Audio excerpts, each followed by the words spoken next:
Oh, hello, and welcome to Killing Time. This is the show that searches for entertainment that does not suck. And, I'll tell you what, it's getting easier and easier. When we started the show like 10 years ago, there was like 3 entertainment podcasts, and that was about it. There was like 1 streaming service, and it didn't go very well 10 years ago. And now there's like thousands of these things, and there's lots of different ways to get all kinds of content. So we're in a golden age, people. Yes, we are. Enjoy that. Never had this much content to watch, Yes. ever. I'm Ayaz Akhtar. With me, as always, and the man we don't call Fran, mostly because it's not his name. We call him Just Bob. We call him the man who rolls with gators and the gator roller. Just Bob. What up? Not much. All right. What are we talking about today? Gator's kind of fitting here because we're going to be talking about Preacher Season 3. I think it's fair to say that we will be spoiling things. So if you haven't seen Preacher Season 3...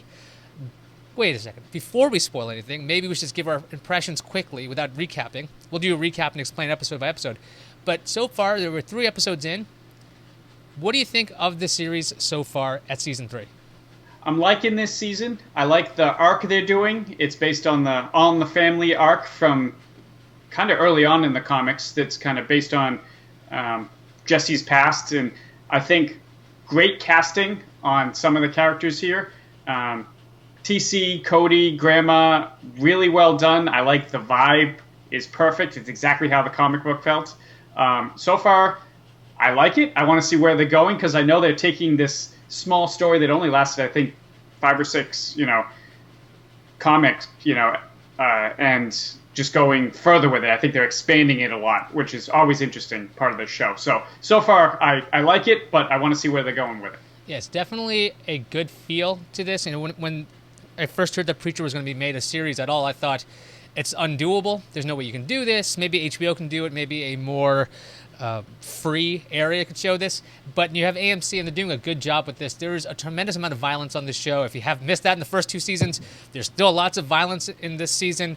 It's got some messed up things going on psychologically.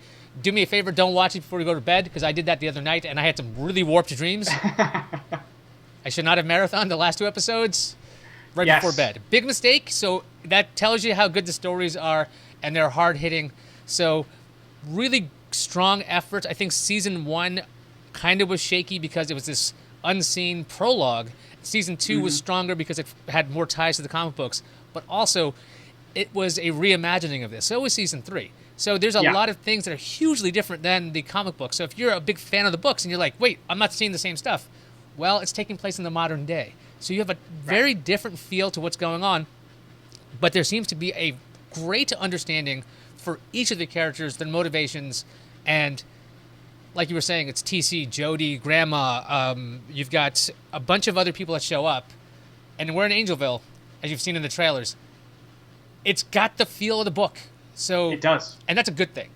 And even if you don't read the books, it's got a real uneasy feel to it. There's something slightly wrong with it. And that's what makes this show so good. I think Season 3 right now, very strong. If not a little slow. AMC shows have a tendency to be a little slow, but doesn't have like Walking Dead syndrome where it's just like, we're not doing anything for a while. Oh no, this show is going. Season 3 is going. So I think so far, on a non-spoiler, definitely watch the first 3 episodes. I think we're in for a ride. Yep. With that, agreed. Spoiler time.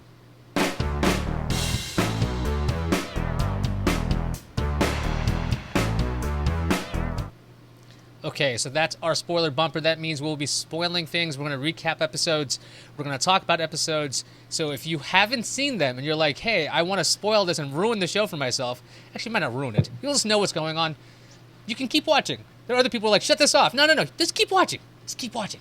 It's just between the 2 of us. And if it's good, maybe you want to watch more of it. You can watch our show. You can watch their show. Because we'll be reviewing this as the season goes on. Season 3, Episode 1. We pick up with the whole death of Tulip. Yeah, kind of a big deal. Yeah, Tulip is dead. Not like mostly dead. She's toast. Yeah, and what's great is when I pause the trailer, you can see that it's got Tulip and her gravestone quickly in a little window there. And what we've got is obviously Jesse and Cass have been fighting over whether or how to save Tulip. Cass is like, let me make her a vampire. This is from Season 2. And Jesse's like, no, you're a monster, essentially. Pissing off Cass, really fracturing their friendship. And so, of course, we're off to Angelville because we have a flashback about saving a chicken. I'm making this up. Yep. Jesse kills a chicken. They've saved the chicken, shown that Grandma has the ability to bring back things. We see Jesse's mom, Christina, I think, in this episode. We see Grandma. We see TC and Jody. I think Jody is a lot older than I was expecting him to be. But just as much as a badass as I was expecting him to be. They do an amazing job over the 3 episodes establishing how dangerous Jody is. Because in the books, he's basically a mountain of a man. He looks a lot like Hulk Hogan, actually, in the drawings. But here he is on the show. In this image, you can see the intensity with this guy. He really does a great job in being intimidating. So I'm very impressed with that, with Jody. And then there's also TC right here. Who does a great job being weird and just being completely out there. He's creepy and endearing at the same time. I think a little bit more endearing than TC in the books. Because if I remember right, TC has a little bit more disfiguration going on in his whole thing. Yeah. But that's a little different.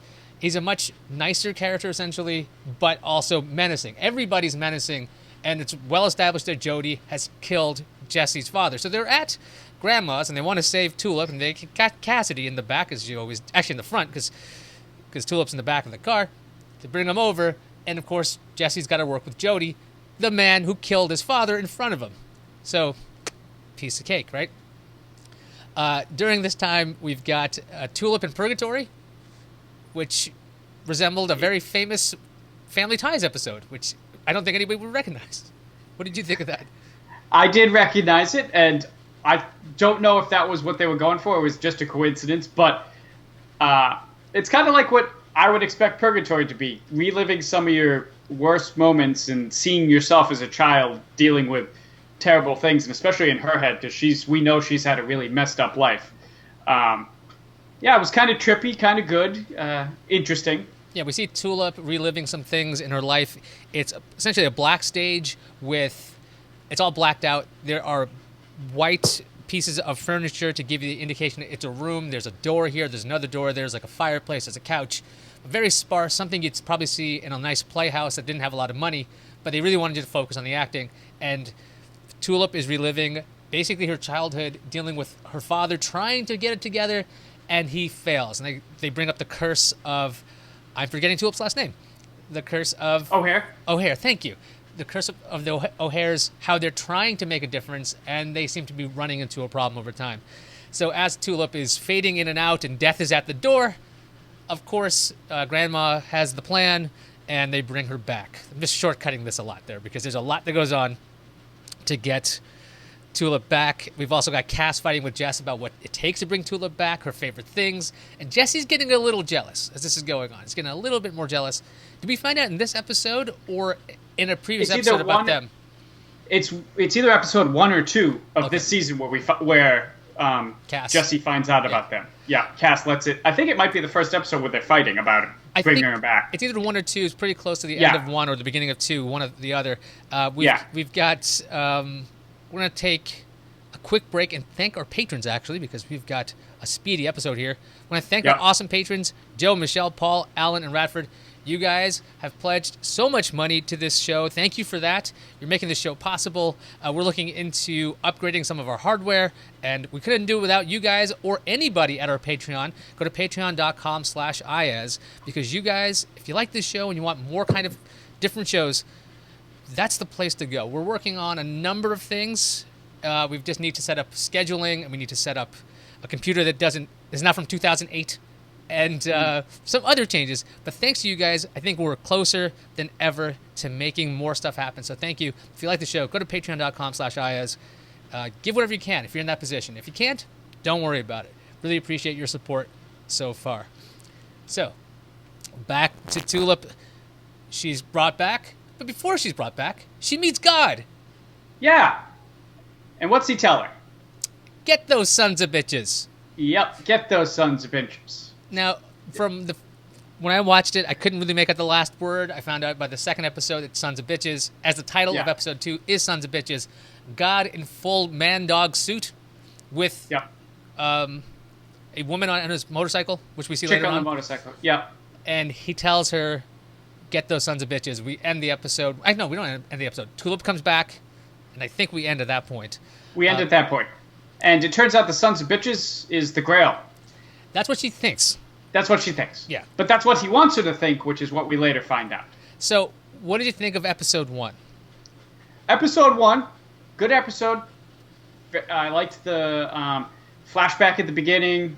Then we had the real time. We had the Purgatory. And then it all came together at the end. I like that they didn't keep her dead for many episodes. They flew through that, got it over with, brought her back, because then, shit starts to hit the fan episode 2 and 3. All right, we got a lot more recap to do. We got Sons of Bitches. That's episode 2. I'm going to run through my list here. Jesse ropes in a customer for his grandma back when he was a kid. They show a flashback of that.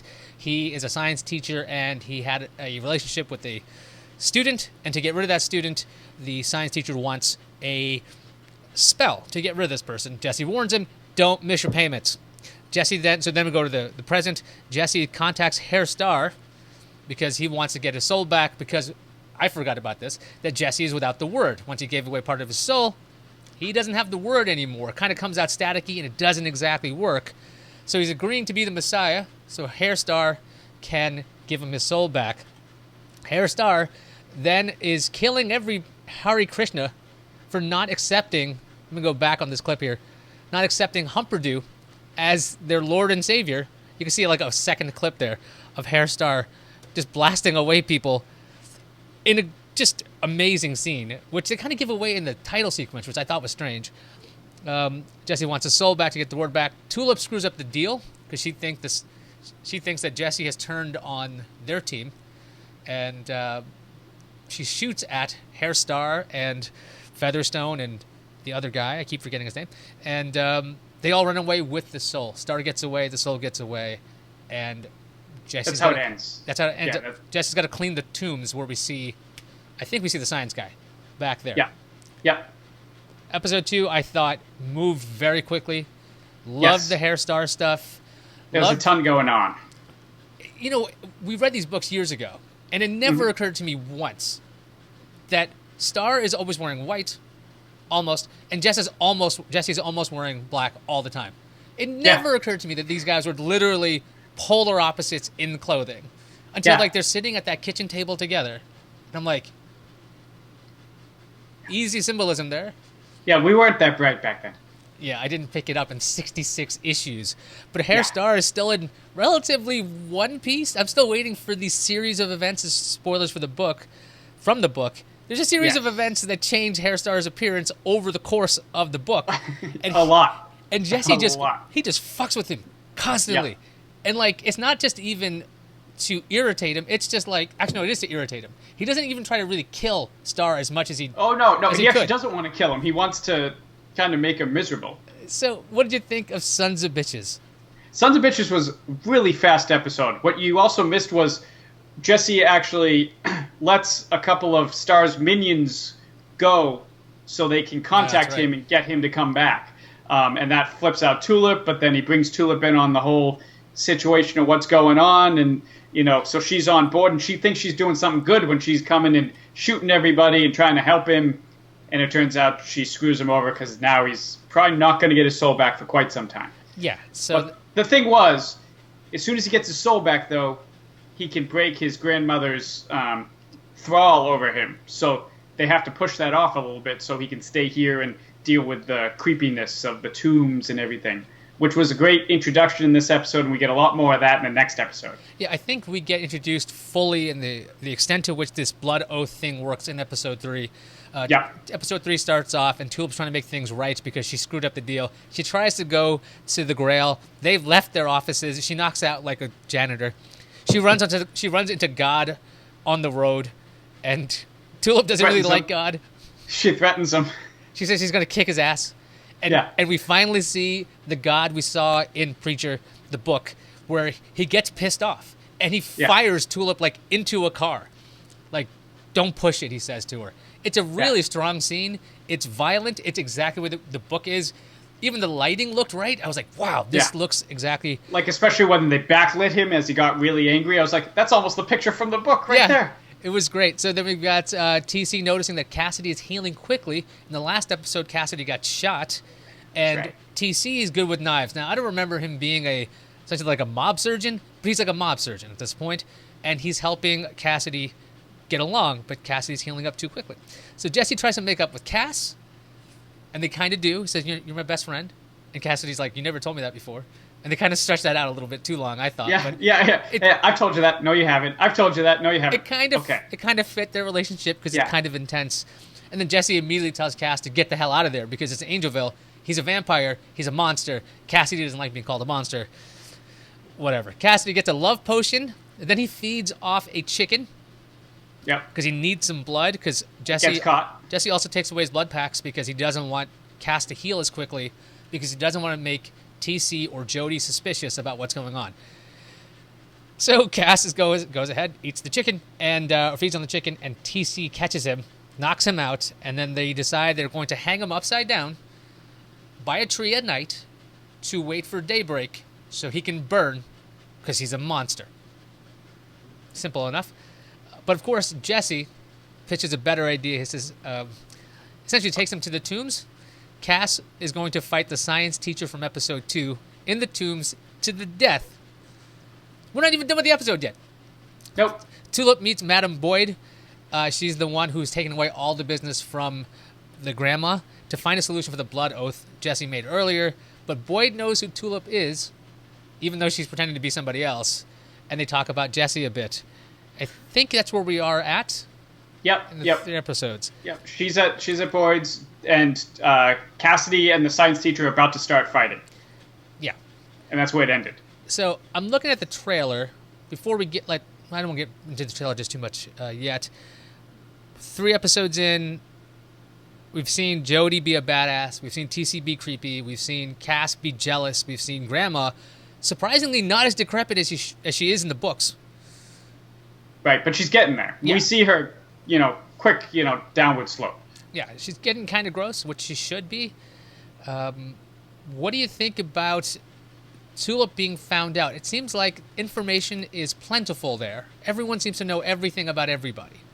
Yes. Well, I mean, we got a lot of voodoo stuff going on, of course. It's the bayou and everything, so we never know how much of that's involved and how much people talk, and everybody knows everybody. It's, it's like a cult down there, so that doesn't surprise me. Where do you think they're going with this? I mean, do you think they're going to go the whole season here on the bayou? You think we're leaving the bayou halfway through? We have to leave, and I'm saying this because of 2 things. One, I was thinking about this as the Hair Star stuff was happening. He mentions his boss is the Allfather, and that's the person he wants to overthrow. And then I was watching the trailer just now when we were doing B-roll, and I saw the Allfather in the clips. I'm going to let this keep running until it shows up, and you'll catch one shot of him. So if we get off of here or out of the bayou, I'm hoping that we move forward into this world because there's a lot more than Angelville in the world of Preacher. The whole Allfather thing, what's that place called? The Mesa? It's not the Mesa. It's something close to that. The Masada. There it goes. I don't know if you saw that one frame of the Allfather. Yeah. Right there. There he is. There he is. If we're seeing him in the trailer for season 3, I hope we get to leave Angelville a little bit, or at least somebody does. Yeah. Because I want to say in the books, don't they? I don't. In the books, we're going way out of. Everything's a little out of order. You know, we did the stuff in the bayou right after they left Texas, pretty much in the book. But now we've already been to New Orleans, and then we're going. So it kind of is shifted around, and in the books, it was God that resurrected Tulip. Yeah. And I actually kind of like it that Grandma does it because it allows some hold over Jesse. It's very interesting. So I like the tweaks they're doing to the story. They're keeping the main beat points there, but they're playing with the story, which makes it a little more modern and kind of tighter. I see that, and I also like the fact that because you read the books, you don't necessarily know where the show is going, which is also very nice. It's a nice variation on it. But I remember the death of Tulip and the resurrection being extremely violent in the books, and it was violent-ish in the show. Not as violent as the book, which is saying something.